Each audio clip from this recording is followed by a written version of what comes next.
Hi, Awareness with Chris. This is NEB Special Edition. That's my YouTube channel. Um, I I do not know if I will even be able to download this to where it will flag you to watch it, but I wanted to do a reaction to your video, Black something White Wealth. I'm sorry, I cannot remember but it was just not your most recent one that you downloaded, but it's been recently over the last couple of days. And I wish I knew how to edit videos to do the picture in picture type of reaction so that I can play what you say and then kind of react to each point. But overall, first of all, I know that you think I'm a guy, but I'm not. And I won your book a few months back, so I'm really excited to get that. But I always enjoy your content. The first time I ever learned of you was when you did your video about, interracial marriage. I was like, oh my gosh, I can't believe that there's a guy actually, being this forthright about it. A black guy married to I guess not, I assume white woman because you mentioned like country music and stuff, but she could just be non-black or whatever. But, so that was an amazing contribution to the narrative. And so I subscribed to your channel. I watched that video so many times because there were just so many nuggets in there and stuff. So I subscribed to your channel. I didn't always watch everything that you put out, but from time to time I would listen, like especially if the title grabbed me like this title did. And it was really good content. I myself, of course, am African American, or I call myself Black American. I don't call myself African American because if they dropped me in Africa, I wouldn't know what to do, where to go, or who to talk to. So I just call myself Black American. I am conservative in my voting. I used to say I voted Republican, but what I do say now is that I vote conservative. And of course that tends to mostly be Republican, but also, what else was I going to say? Oh, I come from a black mom and a black dad. I was raised, we were raised upper middle class. So like, we lived in very nice homes. Both parents worked. When I was about 17, my mom decided to stay home. And that just, it was amazing. It affected my grades positively and everything, just knowing that she was home. So a lot of conservative values, from a moral perspective, based upon having a biblical worldview is where I get most of my views from, where that is concerned. Now I am married, and we are both Black Americans, and we have 3 children who are, we have an adult daughter and then older teen sons. We're quite serious about our faith. We now come from an SBC background, Southern Baptist Convention background, but I was raised Black Baptist and then Charismatic. So of course there are some theological differences now, that I have with some of my family members, but I mean, we don't let it bother us or anything, but I mean, the differences are there. So anyway, just to give you a little background on me, Um, and then so let me explain about, I guess, my exposure to white culture. Um, I was placed, when I was younger, I was in predominantly black schools. Once I got older, around like, third through sixth grade, when elementary schools used to go to sixth grade,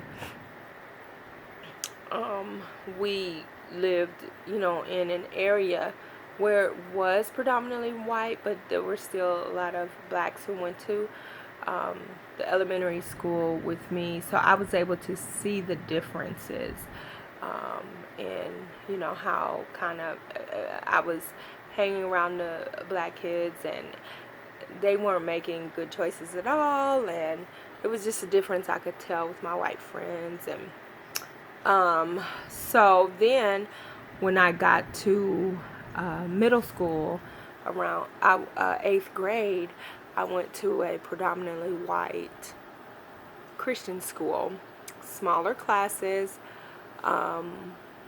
Importance of education was instilled, and just a whole different culture exposure, which I completely assimilated to, loved it.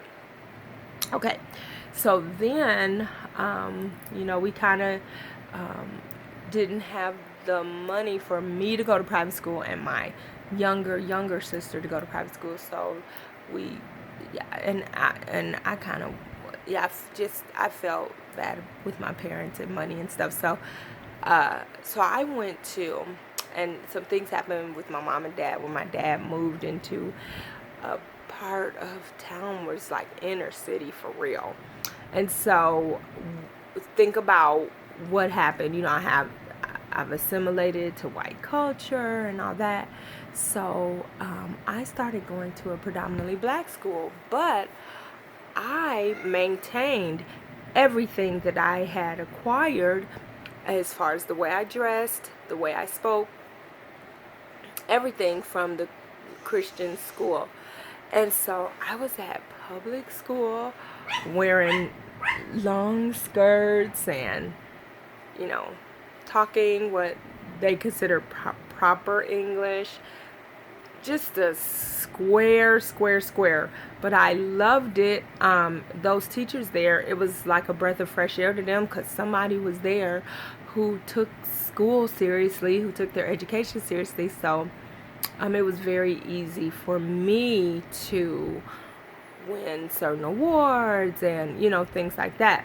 So then I finally transferred to a school after maybe a week or two, where I could specialize in what was called animal care and production. It was kind of like a trade school type situation, where what you could do is you take your regular classes during the, depending on where what year school you were in.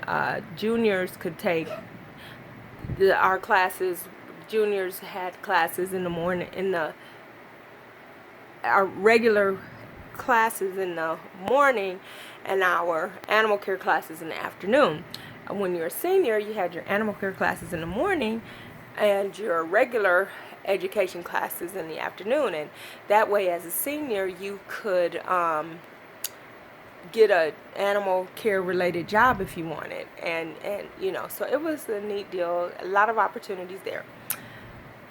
Graduated from that school, went to college for a little, and then just kind of found my way, got a job, paid off my student loans from the year and a half I was in college. Thank God for my husband, who paid off most of that debt. And it wasn't a whole heck of a lot of debt, but it was a private university, so it was, pretty up there. Thank goodness for him. He actually completed his undergraduate while we were married and parents and all that. And he got his undergraduate in leadership, and then got his master's in business. So he achieved his MBA. And then he got, everything that goes along with that. And it worked for an amazing pharmaceutical company that he climbed up the management ladder, and they moved us to I grew up in Cleveland, Ohio. Okay, so then when I went to college, that was Tulsa, Oklahoma.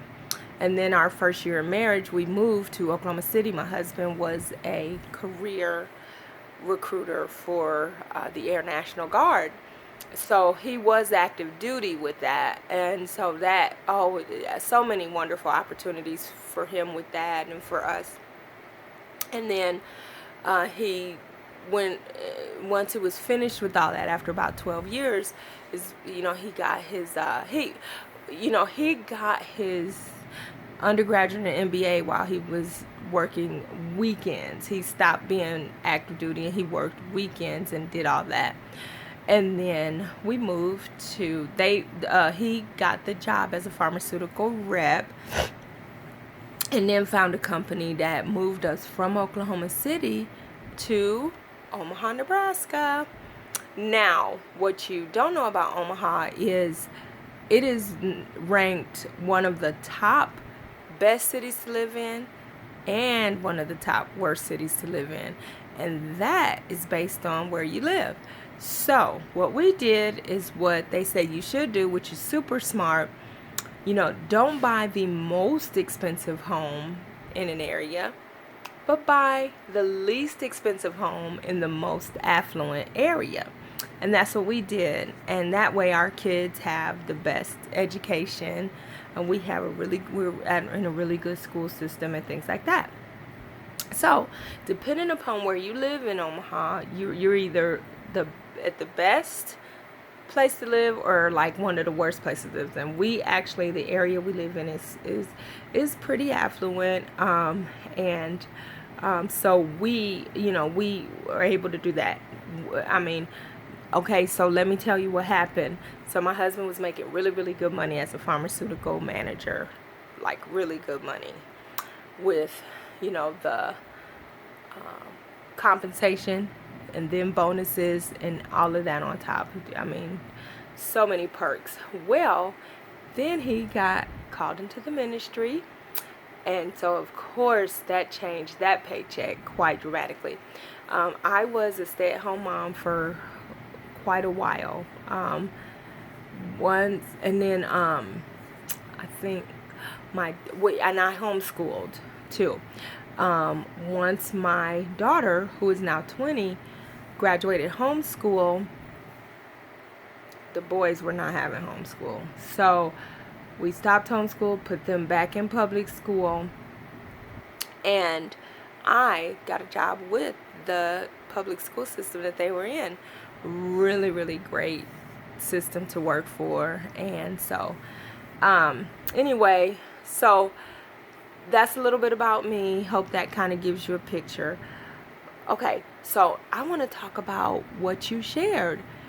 And you talked about some things with as far as black finances, and how you would see in certain areas all of them had the Dish Network and the tennis shoes and all of that. And then how everybody either plays basketball or football, nothing else. And I did type a comment that a lot of those people probably can't afford those other sports that you mentioned. It's quite expensive, and to be honest, unless there are blacks who start those types of clubs themselves, I don't know that it's purposed against blacks per se, but I think that it is purposed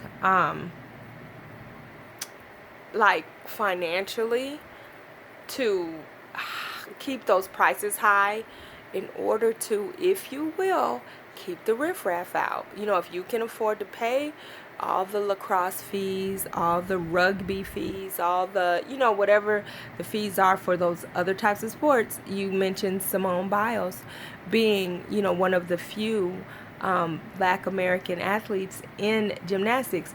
Have you priced gymnastics? not easily. It's not cheap, I'll tell you that. But so I just wanted to tell you about that. And then I had mentioned in my comments, for the longest time, I don't know if you know, but back in like the 60s and 70s, all you saw, the only people that owned laundromats were the Chinese. And that's it. But there was nobody criticizing them. Like, I don't think they were criticizing themselves, saying, all we do is open up these laundromats. No, they just kept opening up and kept opening up, and so I'm comparing that to what you're saying about basketball and football. Like, the complaints that all we do is basketball and football. Well, here's the thing. We know the formula a lot of times for basketball and football. You get on the school league, you work hard, let those coaches see you, and you can get a scholarship. And I'm telling you, no, not every athlete that goes out for the basketball and football makes it into those top spots for pro, but a lot of them make it into the pros and still make good money. A lot of them do overseas basketball, still make good money. So, it's a formula that works, and it's a formula that our people know.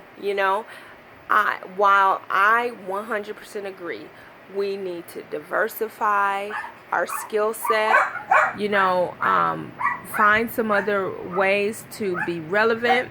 When you talked about sitting at the table with the Chinese, the Japanese, like you were saying, the people who are in like upper management, these sports clubs and things, don't take us serious. Well, you know what? I believe, and this could just be me, I do not know, but I believe there are a lot of blacks who think, man, we did this for 400 plus years with this slavery thing. I'm not busting my butt trying to prove anything to anybody, and it's easier to just coast and say, hey, y'all owe us, we just can chill, and I don't know. I don't know what the answer is, other than just skipping a generation or two that hasn't been affected by that, and just start, really instilling in our kids, either go to college or get a trade. And that's the other thing. Gosh, a lot of blacks act really too proud. They're like, what? I'm not doing that. I'm not welding. I'm not that. That's for back then, when electricians and welders and plumbers and things like that are making, and HVAC, air conditioning and heating. Oh my gosh, they are making so much money per hour and are not paying a lot for schooling. Going maybe 2 years to school, very low tuition, and are able to secure an amazing future. The other thing you mentioned, making choices morally that are, Chris, now you are the one to talk about this, and people will, like you said, call you coon, call you this, call you that, and that's the other thing, love to do that. I have been called the N-word more by black people than I've ever been called by white people. I have been called coon, and what else? So many other, because of my views, because I'm a conservative, because I'm, Republican, and because I just do not agree with a lot of the black narrative. I'm sorry, I just don't. I haven't experienced any, racism. I've taken every opportunity. I've sought out opportunities to excel. So, I just, and nobody, there are people addressing it, but blacks don't want to own up to. I saw a thing where it talked about there are not enough black men for black women, something like that. Or, you know, and gosh, I'm sorry, but a lot of us black women are making some choices that are making us very undesirable. You know, there is a narrative of, you know, black women are unattractive. Nobody's attracted to black women. You know, there's not a lot of representation of black women being beautiful, you know. Well, I agree with some of that. I mean, but, you know, we have to create our own narrative on that, but we cannot be delusional about it. Tell me if you know what I'm saying. We can't be delusional. And I think a lot of times we are very delusional when we think, I'm a queen, and I'm just not. Yes, queen, but you are having babies out of wedlock, which is taking you right down the road to poverty. Sis, make it make sense, you know? But I can't say that. And then if I try to say it to white women, oh no, oh well, we don't think like that. You know, it's delusional on both parts. It's really, really sad. And I am a firm believer in the power of prayer. And I'm telling you, Chris, the only thing that's going to help us is prayer. True prayer and the truth. The truth. My husband and a friend of his does a podcast called Just Thinking. It's the Just Thinking podcast. If you search that on Google, make sure you tell him his wife, you went because his wife gave you the plug, everybody. They address cultural and social issues, especially dealing with blacks and the culture and how it fits in the biblical worldview. It's really, really good. So you might check that out. So, like I said, I hope that from this reaction video, you can tell what huge respect I have for what you're doing. How what you are inputting is positively affecting me, and I'm sure so many others. How much I am thankful that you are discussing these things that hopefully cause others who represent Black America to be actually and really woke, not this fake woke that's going around here. It is very lonely sometimes to have the views that I have, but you know what? Life is so real that I don't know how people are still walking around with these views that they have. Black Americans, a lot of Black Americans are waking up, but still so many, because they want the narrative of victimhood. Bottom line, cut and dry. And also, man, rap music is debaucherous. Like, how can you listen to that and not expect to be just walking in debauchery, calling our women all kind of names, all out of their names, showing our women's bodies the way that they show them, just disrespectful.